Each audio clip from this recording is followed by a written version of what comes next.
mwecheche. Wewe ni mbaya. Machaji na manyonyo ili ingine mwecheche episode 5. Yostake jua na Malcolm. Unajua mnashanga jamaa ako wapi jo? Niko choche fulani leo, siko ndani ya track. Unajua nimechukua break jo. Lazima saa zingine uende utulie manzi. Unasikia kama mgongo ni kama imepigwa ngumi mtu wangu wewe. Unajipatia ka break kidogo, si ndio manzi? Cheki episode 3 na episode 4 nilikuwa si upload Spotify. Sasa hizi unazipata jo. Na pia episode 5 itafika Spotify before ifike YouTube. So manze, situchangamuke jo. Na mimi naambia ni asante bana. Unajua tuna create kitu inaitwa community. Mimi siangaliangi views ati imeona watu wengi, naangalianga the fewer wenye wako consistent na content yangu. Hiyo inamaanisha ni community na create. Na mimi nasema ni asante jo mtu wangu bana jo. Leo acha tuanze on a very slightly different note. Unacheki, who is a better man in 2026 msee? Nataka kujiangalie jo. Jiangalie chaji. Si ile version yenye unapost social media, hapana. Si ile version yenye people wana clap for, hapana. The real one manze. Ule mwenye uko alone, uko silent, uko unfiltered. Unacheki, 2026 doesn't need excuses. It doesn't care about your childhood. It doesn't care about at its bad luck, your weak circle, ama watu wenye walikubetray, hapana. Kwa sababu time only respects men wenye wana adapt. Unajua mwaka ikianza ulisema you want more, lakini ukaendelea keep the same bad habits. Uli pray for growth charge, lakini ukarun away from discipline. Unacheki, ukaanza blame the world, lakini avoid the mirror. The mirror is a true reflection of yourself. Lakini that ends now manze. Yulisha saa hizi. A better man pale 2026 ni msemenye you will wake up before motivation shows up. Utatrain your body because weak mind wanga ina leak into the mind jo. I mean weaknesses huwa ina leak into the mind. Unacheki, utasharpen your mind kwa sababu emotions za zingine zinakuanga unreliable leaders.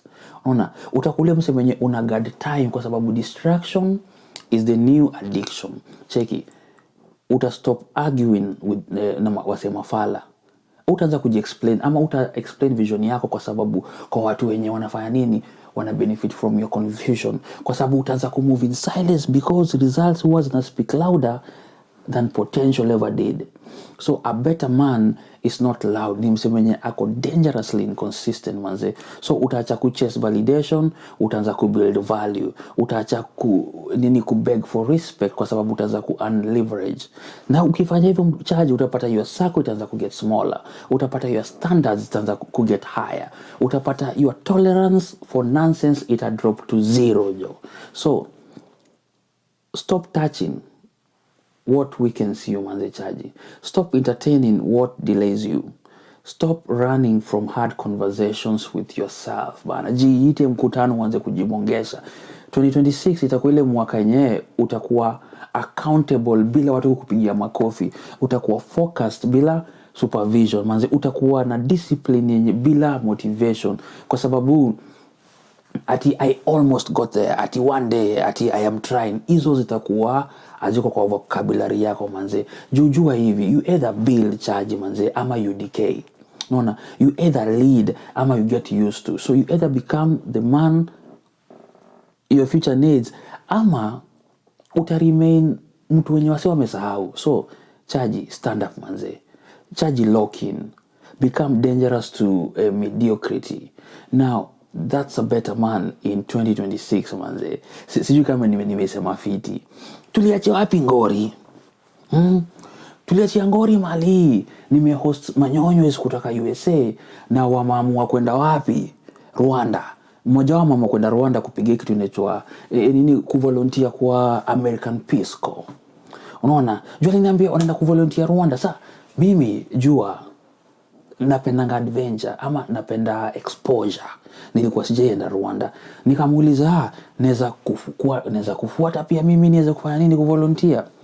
Akasema yeye hajui kwa sababu hii ni program ya only American citizens. Lakini naweza kuja nene niongee na program sijui ni program manager ama kitu kama hiyo. So yale ndio wa kwanza. Mimi nikadandia basi mtu wangu jo. Nilidandia basi na kumkeli kwa Modern Coast na ilikuwa ni 4K.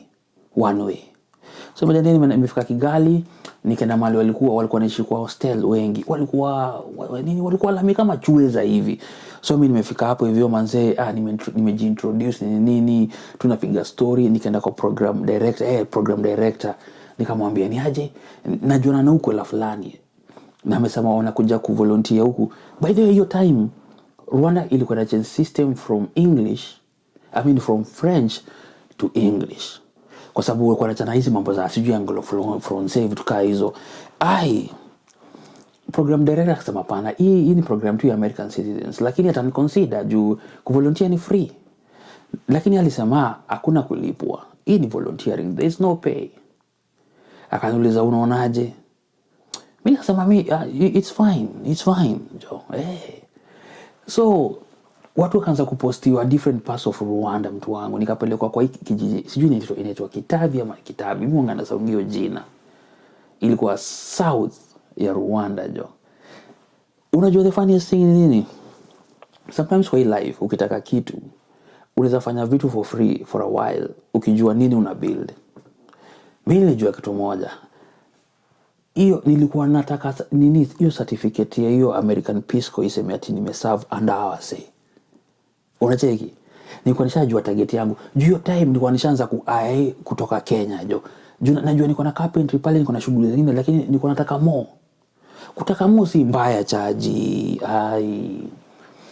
Kutaka more kwa maisha yako si mbaya, lakini lazima strategize ujue how are you going to get there. So mimi nilijua ni shughuli ya nini ya American Peace Corps. Nilikuwa nishacheki. So ski nimepelekwa hivyo kuvolunteer, nilika Rwanda 6 months mtu. 6 months, lakini walikuwa wanatupatia kale ka upkeep $200 ka upkeep. Na unajua $200 venye Rwanda natesa wewe kwa kijiji so mbili. Sijui frank ilikuwa sijui ni pesa ni 2 frank ilikuwa ni ngapi. Ilikuwa hata nimesahau frank na dollars hiyo exchange, lakini wewe jua mimi nilikuwa nikitesa miezi 2 jo. So ilifika time tumepatana na program director, alikuwa anaenda wapi Mozambique na alikuwa anaenda Zambia sijui kufanya nini. Akaniambia nimefanya wera poa kama nataka kumfuata. Buda nilipata tour ya Mozambique, huko sijui anaongea Portuguese. Nikaenda Zambia jo. After a while hiyo program ikaisha jo. Nishapata nikapigwa hiyo certificate hiyo ya American Peace Corps, unaona. Nikarudi Maeri amsee. Nikarudi Maeri jo. Kwanza time ya COVID, before COVID ianze. Ilikuwa hiyo time ya COVID, hiyo program ilikuwa cut. Kwa sababu ilikuwa cut kila mtu arudi nchi yao. Hiyo time jo mimi nikarudi Kenya jo. 2020. Ilikuwa I think ni March jo. Lakini mimi ni nani mtu wangu? 2020 hapo ikiishaisha hii story za COVID, vitu vishafunguliwa. Mimi nika apply B1 B2 visa ile kwenda round huko US jo. Nikamwambia nimeserve kwa hii American Peace Corps, nimepiga round nini. Hivyo ndio nilipata visa kuja USA. Unaona, kutoka hapo mtu wangu ni kujipanga jo. Unacheki. So ukiangalia story yangu, ilibidi nimevolunteer kidogo, ilibidi nimesacrifice time, ilibidi nimeacha kufikiria story ya nifanye nini bana jo. So hivyo ndio mimi nilifika hizi area. Kutoka hapo unajua lazima ucheze mtu wangu. Sasa ni kama naweza ongea mingi after hapo, wewe jua tu ni hivyo jo. So that is the final episode ya venye nilifika Mayolo. So saizi I think tutaanza kuchange sasa story sasa. Sasa itakuwa sasa zile story zetu jo. Stories hapa na pale mtu wangu bana. Anyway, naachia hapo leo jo. Tupatane tena on Saturday. Sitaki jua na Malcolm manze. Kabisa.